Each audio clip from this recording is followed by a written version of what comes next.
श्री गणेशाय नमः। वेदपुरुषाय नमः। वासुदेवाय नमः। सचिदानंदरूपाय विश्वोत्पत्त्यादिहेतवे तापत्रय विनाशाय श्रीकृष्णाय वयं नमः। हमें भीष्म की दुष्कर प्रतिज्ञा और शांतनु को सत्यवती की प्राप्ति।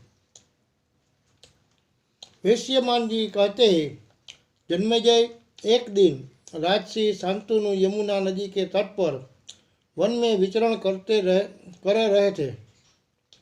उन्हें वहाँ बहुत ही उत्तम सुगंध मालूम हुई, परंतु यह मालूम नहीं होता था कि वह कहाँ से आ रही है। उन्होंने उसका पता लगाने की चेष्टा की। वहाँ से निषादों में उन्हें एक देवांगना के समान कन्या दिख पड़ी। राजा ने उससे पूछा, कल्याणी, तुम किसी की कन्या हो? कौन हो और किस उद्देश्य से यहाँ रह रही हो? कन्या ने कहा, मैं निषाद कन्या हूँ। पिता की आज्ञा से धर्मार्थ नाव चलाती हूँ।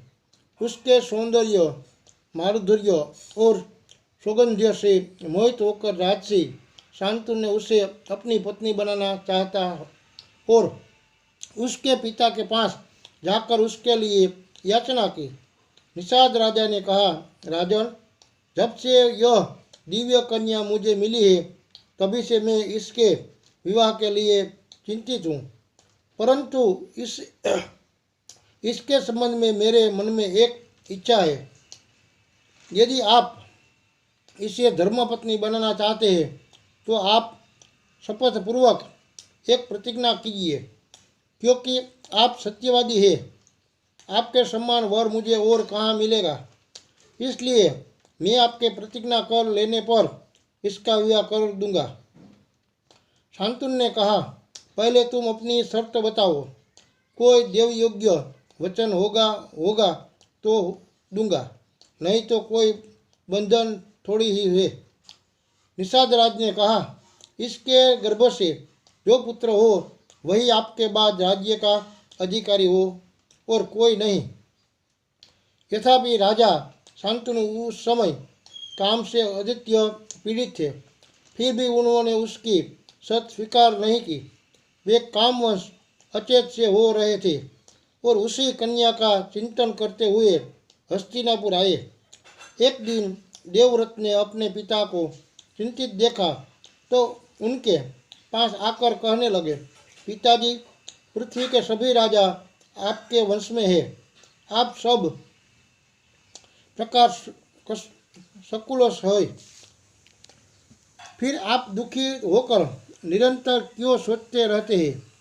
आप इतने चिंतित हैं कि न मुझसे मिलते हैं और न घोड़े पर सवार होकर बाहर ही निकलते हैं। आपका चेहरा फीका और पीला पड़ गया है। आप दुबले हो गए हैं।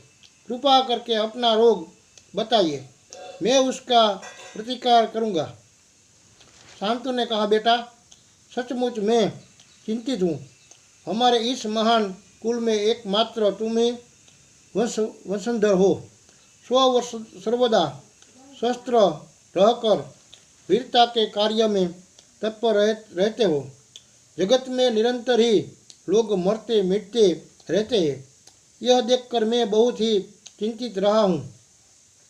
भगवान न करे ऐसा हो, परंतु यदि तुम पर विपत्ति आई तो हमारे वंश का ही नाश हो जाएगा। अवश्य ही अकेले तुम सैकड़ों पुत्रों से श्रेष्ठ हो और मैं व्यर्थ में बहुत से विवाद भी नहीं करना चाहता। फिर भी वंश परंपरा की रक्षा के लिए तो चिंता है ही। गंगानंदन देवव्रत ने अपनी अलौकिक मेघा से सब कुछ सोच विचार लिया और वृद्ध मंत्री से पूछकर ठीक ठीक कारण तथा निषाद राज्य की शर्त जान ली। अब देवव्रत ने बड़े बड़े क्षत्रियों को लेकर दासराज के निवास स्थान की ओर यात्रा की और वहां जाकर अपने पिता के लिए स्वयं ही कन्या मांगी। निषाद राज ने देवव्रत का बड़ा स्वागत सत्कार किया और सभी सभा में कहा, भरत वंश शिरोमणि राजसी शांतनु की वंशरक्षक के लिए आप अकेले ही पर्याप्त थे, फिर भी ऐसा वांछनीय संबंध टूट जाने पर स्वयं इंद्र को भी पश्चाताप करना पड़ेगा। यह कन्या जिन श्रेष्ठ राजा की पुत्री है, वे आप लोगों की बराबरी के हैं। उन्होंने मेरे पास बार बार संदेश भेजा है कि तुम मेरी पुत्री सत्यवती का विवाह राजसी शांतनु से कराना। मैंने इसी के इच्छुक देवर्षि असित को सूखा जवाब दे दिया, परंतु मैं पालन पोषण करने वाला होने के कारण एक प्रकार से इस कन्या का पिता ही हूँ। इसलिए कह रहा हूँ कि इस विवाह संबंध में एक ही दोष है, वह यह कि सत्यवती के पुत्र का शत्रु बड़ा प्रबल होगा। युवराज जिसके आप शत्रु हो जाएंगे, वह चाहे गंधर्व हो या असुर, जीवित नहीं रह सकता। यही सोचकर मैंने आपके पिता को यह कन्या नहीं दी। गंगानंदन देवव्रत ने निषाद राज की बात सुनकर क्षत्रियों के समाज में अपने पिता का मनोरथ पूर्ण होने के लिए प्रतिज्ञा की कि निषाद राज, मैं शपथ पूर्वक यह सत्य प्रतिज्ञा करता हूँ कि इसके गर्भ से जो पुत्र होगा वही हमारा राजा होगा। मेरी यह कठोर प्रतिज्ञा अद्भुत पूर्व है और आगे भी शायद ही कोई ऐसी प्रतिज्ञा करे। निषाद राज अभी और कुछ चाहता था। उसने कहा, युवराज, आपने सत्यवती के लिए जो प्रतिज्ञा की है वह आपके अनुरूप है। इसके संबंध में मुझे कोई संदेह भी नहीं है। मेरे मन में एक संदेह अवश्य है कि शायद आपका पुत्र सत्यवती के पुत्र से राज्य छीन ले। देवव्रत ने निषाद राज का आशय समझकर क्षत्रियों की भरी सभा में कहा, क्षत्रियों, मैंने अपने पिता के लिए राज्य का परित्याग तो पहले ही कर दिया है। अब संतान के लिए आज निश्चय कर रहा हूँ कि निषाद राज आज से मेरा ब्रह्मचर्य अखंड होगा। संतान न होने पर भी मुझे अक्षय लोकों की प्राप्ति होगी। देवव्रत की यह कठोर प्रतिज्ञा सुनकर निषाद राज के शरीर में रोमांच हो आया। उसने कहा, मैं कन्या देता हूँ। उसी समक्ष आकाश से देवता, ऋषि और अप्सराएं देवव्रत पर पुष्पों की वर्षा करने लगी और सबने कहा, यह भीष्म है, इसका नाम भीष्म होना चाहिए। इसके बाद देवव्रत भीष्म सत्यवती को रथ पर चढ़ाकर हस्तिनापुर ले आए और अपने पिता को सौंप दिया। देवव्रत की इस भीषण प्रतिज्ञा की प्रशंसा सब लोग इकट्ठे होकर और अलग अलग भी करने लगे। सबने कहा, सचमुच यह भीष्म है। भीष्म का यह पुष्कर कार्य सुनकर राजा शांतनु बहुत प्रसन्न हुए।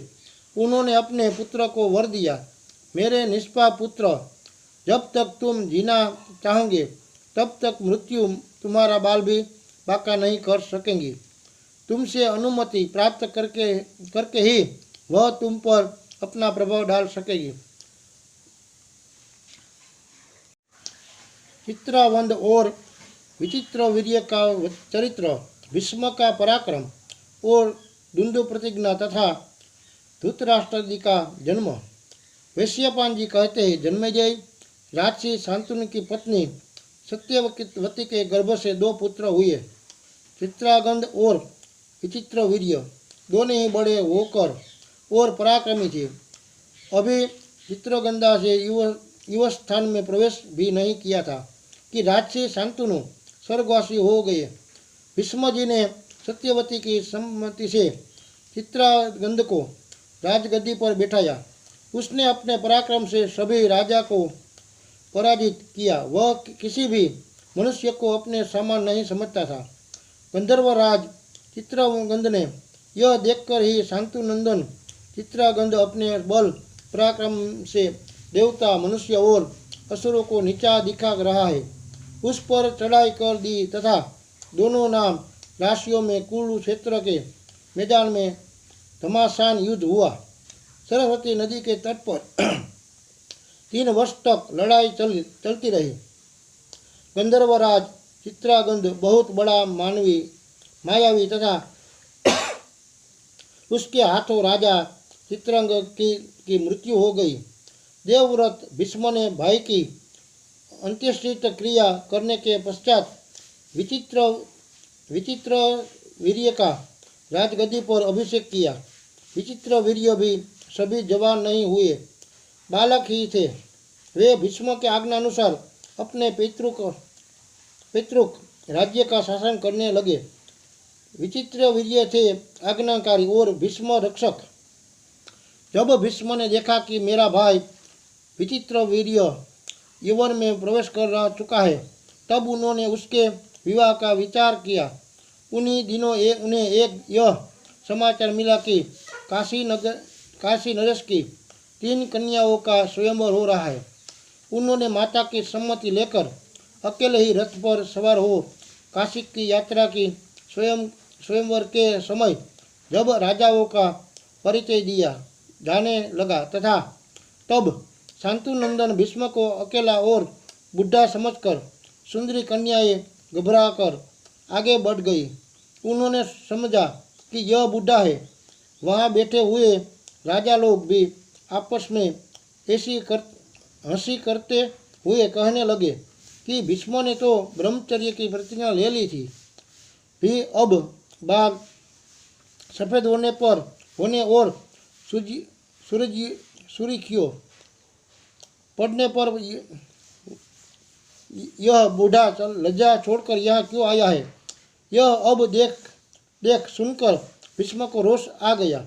उन्होंने अपने भाई के लिए बलपूर्वक हरकर कन्याओं को रथ पर बैठाया और कहा कि क्षत्रिय स्वयंवर विवाह की प्रशंसा करते हैं और बड़े बड़े धर्मज्ञ मुनि भी, किंतु राजाओं, मैं तुम लोगों के सामने कन्याओं का बलपूर्वक हरण कर रहा हूँ। तुम लोग अपनी पूरी शक्ति लगाकर मुझे जीत लो या हार कर भाग जाओ। मैं तुम लोगों के सामने युद्ध के लिए डटकर खड़ा हूँ। इस प्रकार समस्त राजाओं और काशी नरेश को ललकार कर वे कन्याओं को लेकर चल पड़े। भीष्म की इस बात से चिढ़कर सभी राजा ताल ठोकते और होठ चबाते हुए उन पर टूट पड़े। बड़ा रोमांचकारी युद्ध हुआ। सबने भीष्म पर एक साथ ही 10,000 बाण चलाए, परंतु उन्होंने अकेले ही सबको काट डाला। उन्होंने बाणों की गोछावर से भीष्म को रोकना चाहा, परंतु भीष्म के सामने किसी की एक नहीं चली। वह भयंकर युद्ध देवासुर संग्राम जैसा था। भीष्म ने उस युद्धस्थली में शस्त्रों, धनुष्य, बाण, ध्वजा, कवच और सिर काट डाले। भीष्म का अलौकिक और अपूर्व हस्तलाघव तथा शक्ति देखकर शत्रु पक्ष के होने पर भी सब उनकी प्रशंसा करने लगे। भीष्म विजयी होकर कन्याओं के साथ हस्तिनापुर लौट आए। वहाँ उन्होंने तीनों कन्याएं विचित्र वीर्य को संपित कर दी और विवाह का आयोजन किया। तब काशी नरेश की बड़ी कन्या अम्बा ने भीष्म से कहा, भीष्म, मैं पहले मन ही मन राजा साल्वक को पति मान चुकी हूँ। इसमें मेरे पिता की भी सम्मति थी। मैं स्वयंवर में भी उन्हें ही चुनती। आप तो बड़े धर्मज्ञ हैं। मेरी यह बात जानकर आप धर्मानुसार आचरण करें। भीष्म ने ब्राह्मणों के साथ विचार करके अम्बा को उसके इच्छानुसार जाने की अनुमति दे दी और शेष 2 कन्याएं अंबिका और अम्बालिका को विचित्रवर्य के साथ ब्याह दिया। विवाह के बाद विचित्रवर्य यवन के उन्माद में उन्मत्त होकर कामना शक्त हो गया। उसकी दोनों पत्नियों भी प्रेम से सेवा करने लगी।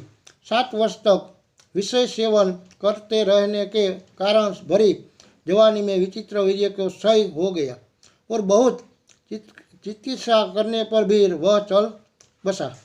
इससे धर्मात्मा भीष्म के मन पर बड़ी ठेस लगी, परंतु उन्होंने धीरज धरकर ब्राह्मणों की सलाह से विचित्रवीर्य की उत्तर क्रिया संपन्न की। कुछ दिनों के बाद वंश रक्षा के विचार से सत्यवती ने भीष्म को बुलाकर कहा, बेटा भीष्म, अब धर्मपारायण पिता के पिंडदान, सुयश और वंश रक्षक का भार तुम पर ही है। मैं तुम पर पूरा विश्वास करके एक काम में नियुक्त करती हूँ, तुम उसे पूरा करो। देखो, तुम्हारा भाई विचित्र वीर्य इस लोक में कोई संतान छोड़े बिना ही परलोकवासी हो गया है। तुम काशी नरेश की पुत्र कामिनी कन्याओं के द्वारा संतान उत्पन्न करे, वंश की रक्षा करो। मेरी आज्ञा मानकर तुम्हें यह काम करना चाहिए। तुम स्वयं राज सिंहासन पर बैठो और प्रजा का पालन करो। केवल माता सत्यवती ने ही नहीं, सभी सगे संबंधियों ने भी ऐसी प्रेरणा की। उस समय देवव्रत भीष्म ने कहा कि माता, आपकी बात ठीक है, परंतु आप जानती हैं कि मैंने आपके विवाह के समय क्या प्रतिज्ञा कर रखी है। मैं पूर्ण प्रतिज्ञा करता हूँ कि मैं त्रिलोकी का राज्य, ब्रह्मा का पद और इन दोनों से अधिक मोक्ष का भी परित्याग कर दूंगा, परंतु सत्य नहीं छोड़ूंगा। भूमि गंध छोड़ दे, जल रसातल छोड़ दे, तेज रूप छोड़ दे, वायु स्पर्श छोड़ दे, सूर्य प्रकाश छोड़ दे, अग्नि उष्णता छोड़ दे, आकाश शब्द छोड़ दे, चंद्रमा शीतलता छोड़ दे और इंद्र भी अपना बल विक्रम त्याग दे, और तो क्या स्वयं धर्मराज भले ही अपना धर्म छोड़ दे, परंतु मैं अपनी सत्य प्रतिज्ञा छोड़ने का संकल्प भी नहीं कर सकता। भीष्म की प्रतिज्ञा की पुनरावृत्ति सुनकर सत्यवती ने फिर उनके सलाह की और निश्चय अनुसार व्यास का स्मरण किया। व्यास ने उपस्थित होकर कहा, माता, मैं आपकी क्या सेवा करूं? सत्यवती ने कहा, बेटा, तुम्हारा भाई विचित्र वीर्य निसंतान ही मर गए, तुम उसके क्षेत्र में पुत्र उत्पन्न करो। व्यास जी ने स्वीकार करके अंबिका से धृतराष्ट्र और अंबालिका से पांडु को उत्पन्न किया। जब अपनी अपनी माता के दोषों के कारण धृतराष्ट्र अंधे और पांडु पीले हो गए, तब अंबिका की प्रेरणा से उसी की दासी व्यास जी के द्वारा ही विदुर को उत्पन्न किया। महात्मा पांडव के श्राप से धर्मराज ही विदुर के रूप में अवतरित हुए थे।